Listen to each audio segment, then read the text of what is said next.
10월 5일 수요일 새벽 예배를 하나님께 올려드리겠습니다. 오늘 우리에게 주신 하나님의 말씀 사무엘하 11장 14절에서 27절의 말씀입니다. 제가 읽어드리겠습니다.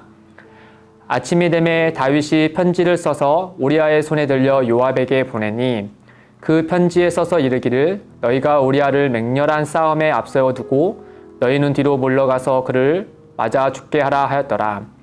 요압이 그 성을 살펴 용사들이 있는 것을 아는 그곳에 우리아를 두니 그 성 사람들이 나와서 요압과 더불어 싸울 때에 다윗의 부하 중 몇 사람이 엎드러지고 햇사람 우리아도 죽으니라.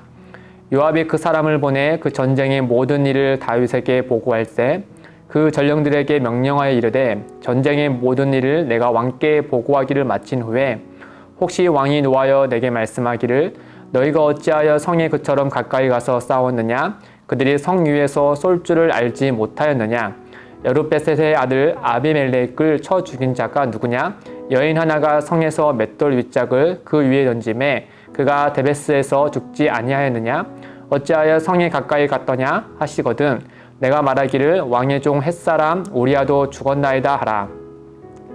전령이 가서 다윗에게 이르되 요압이 그를 보낸 모든 일을 다윗에게 아뢰어 이르되 그 사람들이 우리보다 우세하여 우리를 향하여 들러 나오므로 우리가 그들을 쳐서 성문 어기까지 미쳤더니 활 쏘는 자들이 성 위에서 왕의 부하들 향하여 쏘매 왕의 부하 중 몇 사람이 죽고 왕의 종 햇사람 우리아도 죽었나이다 하니 다윗이 전령에게 이르되 너는 요압에게 이같이 말하기를 이 일로 걱정하지 말라 칼은 이 사람이나 저 사람이나 삼키느니라 그 성을 향하여 더욱 힘써 싸워 함락시키라 하여 너는 그를 담대하게 하라 하니라. 우리아의 아내는 그 남편 우리아가 죽었음을 듣고 그의 남편을 위하여 소리내어 오니라. 그 장례를 마침에 다윗이 사람을 보내 그를 왕궁으로 데려오니 그가 그의 아내가 되어 그에게 아들을 낳으니라. 다윗이 행한 그 일이 여호와 보시기에 악하였더라. 아멘. 아마 이런 말을 다들 들어보셨을 겁니다. 이 바늘 도둑이 소도둑이 된다라는 말이죠. 이 자그마한 나쁜 일도 자꾸 해서 버릇이 되면 큰 죄를 저지르게 된다라는 말이죠. 아마 어린 아이들을 키워보시고 또 가까이 보신 분들은 잘 아시겠지만 이 아이들에게 나쁜 습관이 생겼을 때 처음에 따끔하게 잘 잡아내지 않으면 어느새 이 나쁜 습관이 또 다른 나쁜 습관을 만들어내서 마치 꼬리에 꼬리를 물듯이 그 아이들에게 어느 순간에 나쁜 습관들이 굳어져 있는 모습을 보곤 하셨을 겁니다. 이 아이들의 이런 모습을 보면 참 죄라는 것이 꼭 저렇게 되는 거구나 라는 것을 우리는 보게 되죠. 마치 사람의 어떤 배가 고프면은 밥을 먹고 싶다는 그런 식욕처럼 이 죄도 하나의 욕구가 있는데 바로 또 다른 죄를 찾아서 자기 배를 채우려는 그런 욕구입니다. 그렇기 때문에 이 죄는 초두에 잡아서 그 일을 그쳐야 하지 다음으로 미루는 순간 그 죄에 의해서 그 사람이 잠식되는 일들을 우리가 보곤 합니다. 오늘 본문에서 다윗이 꼭 그렇게 된 케이스 중에 하나 있죠. 그가 밧세바가 목욕하는 모습을 보았을 때 그는 분명히 시선을 다른 곳으로 들 수 있었습니다. 그러나 그렇게 하지 않았죠. 마음에 밧세바가 들어왔을 때 신하를 보내지 않을 수도 있었습니다. 거기서 그칠 수도 있었죠. 그러나 그는 그렇게 하지 않았습니다. 밧세바와 동침한 후에 그 다음에 그 자리에서도 적어도 그 자리에서도 멈췄어야 했는데 이 자기의 나라와 민족을 위하여서 목숨을 걸고 싸운 우리아를 복귀시켜서 이 모든 일을 다 가리려고 했죠. 그러나 실패하고 말지 않았습니까? 그러자 그가 선택한 것은 무엇입니까? 밧세바를 취한 것을 넘어서 이제는 이 나라에 충성된 신하 우리아를 다윗의 명령 하나에 죽게 하는 그 일에 악한 계획을 세우고 이를 실행합니다. 14절과 15절 보시면 아침이 되매 다윗이 편지를 써서 우리아의 손에 들려 요압에게 보내니 그 편지에 써서 이르기를 너희가 우리아를 맹렬한 싸움에 앞세워 두고 너희는 뒤로 물러가서 그로 맞아 죽게 하라 하였더라. 이 명령을 다윗이 요압에게 합니다. 그리고 요압은 그 다윗의 명령을 받들어서 우리아를 그 맹렬히 싸우는 전투의 맨 앞에 보내고 말죠. 그렇게 다윗이 품은 죄는 이 눈으로부터 시작해서 또 한 여인의 몸을 취한 악한 죄를 짓고, 또 이 죄는 그 자리에서도 모자라서 그 밧세바의 남편 우리아까지 죽이는 너무나도 심각한 죄를 짓게 하고 말았죠. 그 죄의 결과가 어떻게 됐습니까? 우리아와 밧세바에게 치명적인 일을 만들어낸 것뿐만 아니라 그 요압과 우리아를 따른 병사들에게도 그 죄의 파격이, 그 죄의 악함이 드러나게 됐죠. 또 이스라엘 군대에게도 큰 타격을 주는 일을 벌이고 말았습니다. 죄는 한 사람이 지었으되 그 죄의 결과는 그 한 사람뿐만 아니라 많은 이들에게 지울 수 없는 그런 상처를 남기고 말았던 거죠. 이처럼 죄라는 것은 처음에 초두에 잡지 않으면 어느샌가 다른 죄로 자기의 배를 채우고, 또 채워지지 않는 배를 채우기 위해서 또 다른 죄를 짓게 되는, 정말 멈출 수 없는 그런 악화 같은 일들을 벌이고 말게 된다라는 것이죠. 그렇게 다른 죄로 배를 채우려다가, 그렇게 배를 채우려 들다가 이제는 무엇까지 합니까? 이제 하나님까지 속일 수 있다는 지경에 이르게 되는 거죠. 참으로 어리석은 일일 겁니다.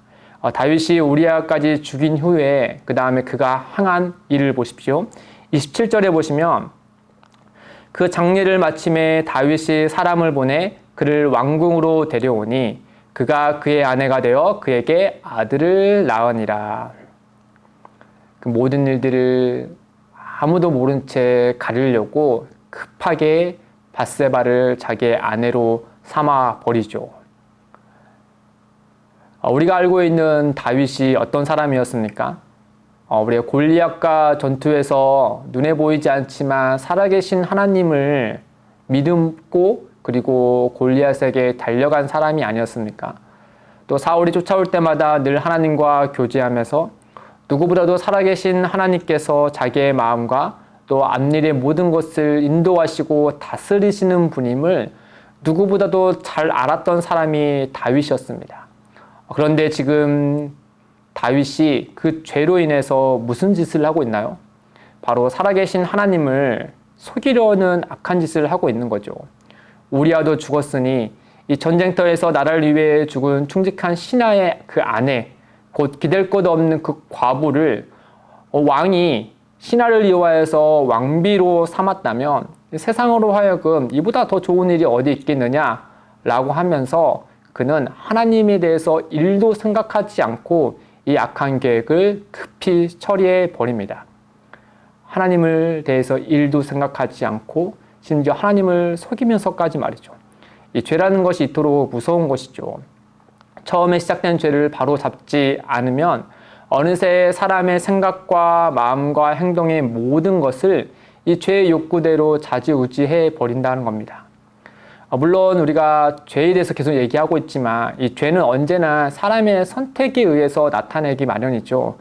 그렇기 때문에 이 모든 죄의 결과와 그 책임은 죄를 지은 그 당사자, 바로 다윗에게 있는 것이겠죠.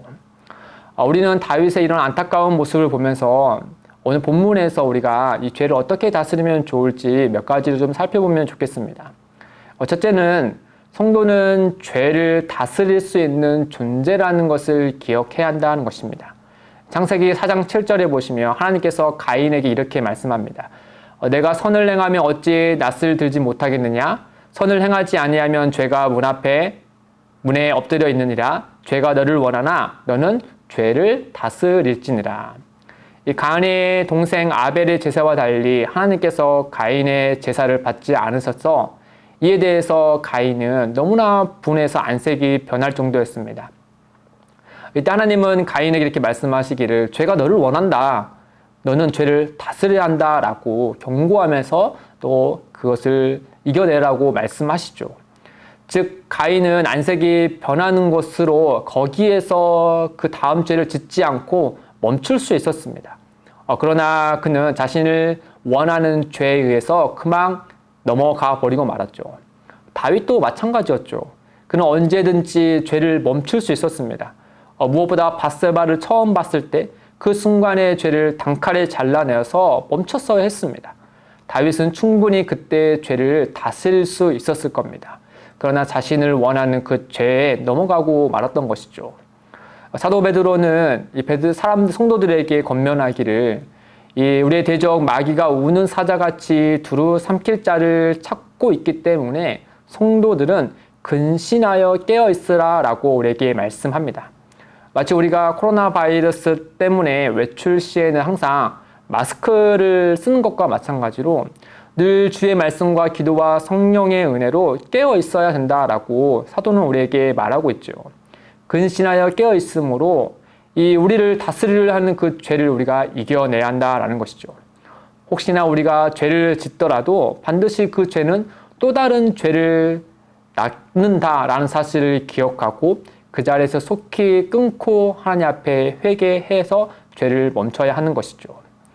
둘째는 죄를 다스리기에 실천적인 좋은 방법은 사람은 속여도 하나님은 못 속인다라는 생각을 가지고 있는 겁니다. 사람들이 흔히 속된 말로 이런 말을 하지 않습니까? 귀신은 속여도 내 눈은 못 속인다. 아시겠지만 틀린 말이잖아요.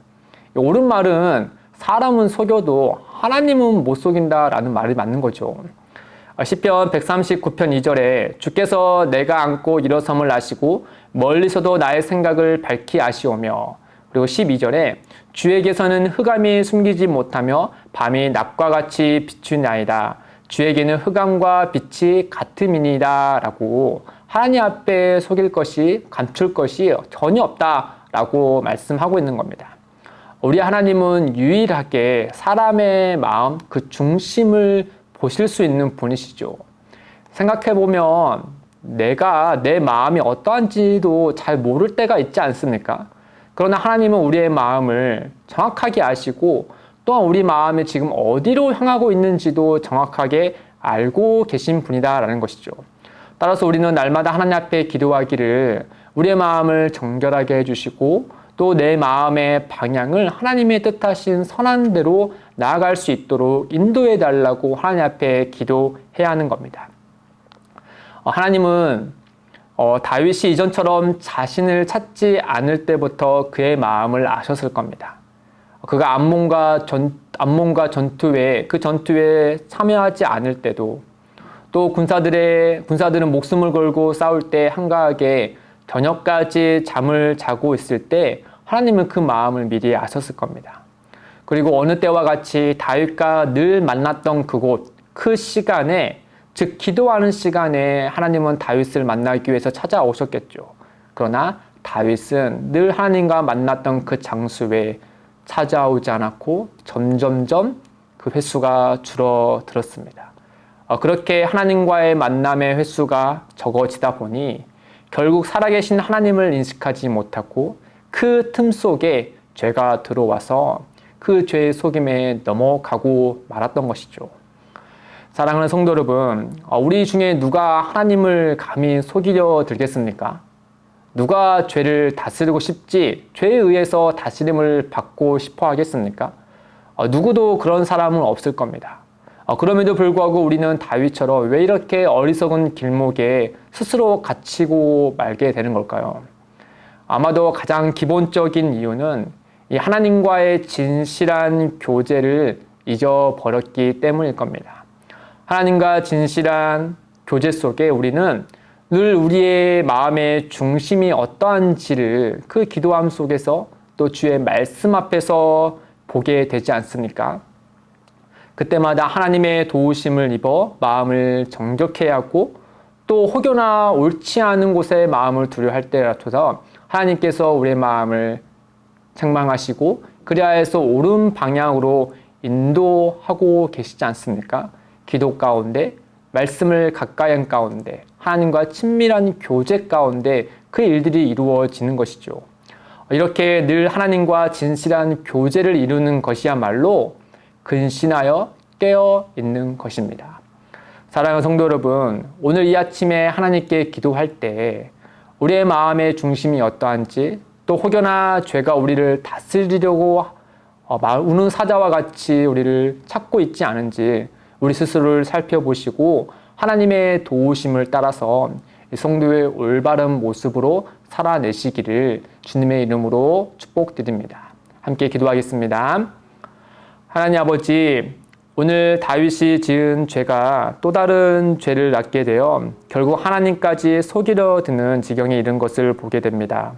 참으로 어리석은 일이죠. 우리들 중에 죄가 이토록 어리석고 죄의 결과가 얼마나 무서운지 모르는 이는 없을 겁니다. 그럼에도 불구하고 주님, 우리는 너무나 연약하여 어느새 우는 사자와 같이 삼켜드는 죄를 이겨내지 못하는 경우가 너무 많습니다. 주님, 연약한 우리를 불쌍히 여겨주시고 늘 하나님과 진실한 교제와 성령님의 인도하심으로 죄를 다스리며 선으로 악을 이길 수 있도록 주님 우리와 함께하여 주옵소서. 감사하며 예수님의 이름으로 기도드립니다. 아멘. 오늘도 두 가지의 기도 제목을 두고 함께 기도하겠습니다. 첫째, 하나님 앞에 옳지 않은 것이 있었음에도 불구하고 회개하지 않는 것이 있다면 이 시간 진실한 마음으로 죄를 고백하며 용서를 구하고 죄로부터 자유하게 하옵소서. 둘째, 기쁨이 되는 교회의 모든 성도들이 하나님과 진실한 교제가 날마다 이루어지게 하셔서 나와 교회뿐 아니라 나라와 민족에 쌓인 죄를 보며 슬퍼하고 함께 중보하여 기도하게 하옵소서. 이를 위하여서 함께 기도하며 나아가겠습니다.